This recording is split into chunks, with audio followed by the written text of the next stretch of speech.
So, Right, Jimmy Carter was pretty good on energy efficiency and solar, wearing the sweater in the Oval yeah, yeah. Office So, all what are your that. boilerplate Democrat things that you have now? Yeah, on the economy, on the issue, incredibly important issue of income inequality, which keeps getting worse. I'm a Bernie Sanders Democrat. Now, explain what you mean by that. Tax the rich. Um, change the basically change the tax structure so that it's more progressive, and that trend. So, for example, in the 80s, during President Ron's reign, uh, the marginal tax rate for very high income people was 90%. So the last $10 million you make in a year, Mm-hmm. that would be taxed at 90% back in the Reagan regime. And then it gradually became more and more regressive, and they are taxing the middle class and working class more and more tax breaks for the super rich. All right, so that's my main issue economically. Uh huh. Also, I'm very pro-union. Uh, Labor movement has been weakened. I'm trying to think how long the labor movement, over a century. It's been under heavy, sustained attack for more than 100 years. Mm-hmm. And so I want to reverse that and bring some power back to the people.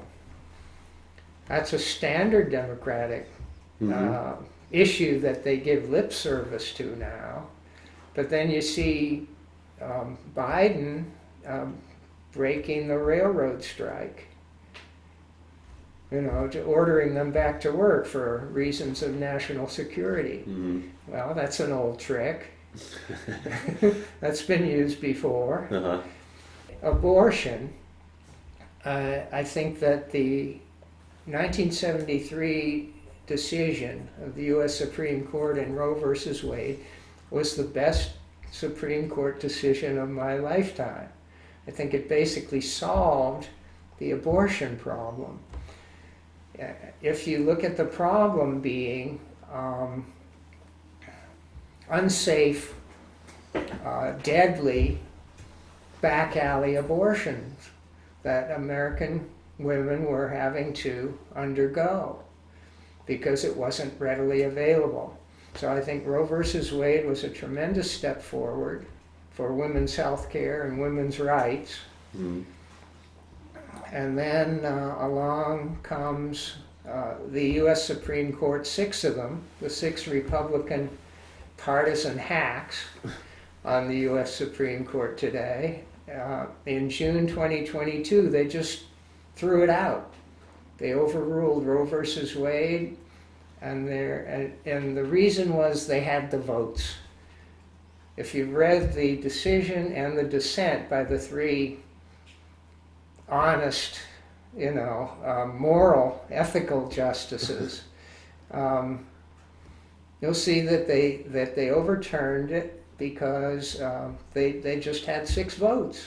That's the only real reason, raw political power.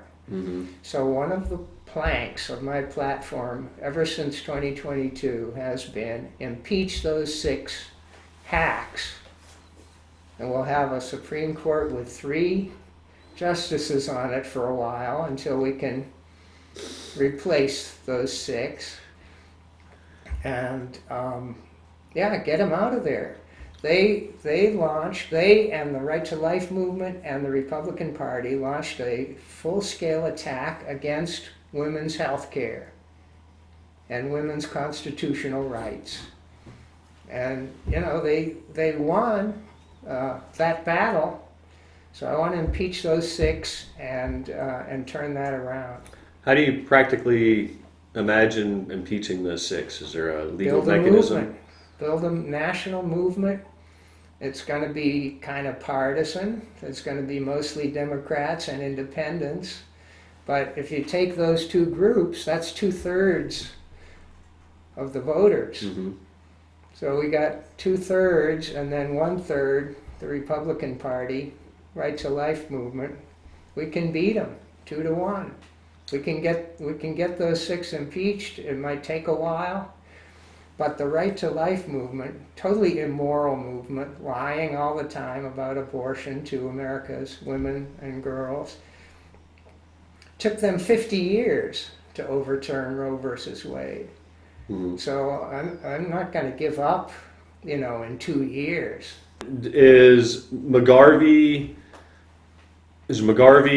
distinguishable from those positions at all? I mean, I'm wondering if McGarvey's He's conceivably.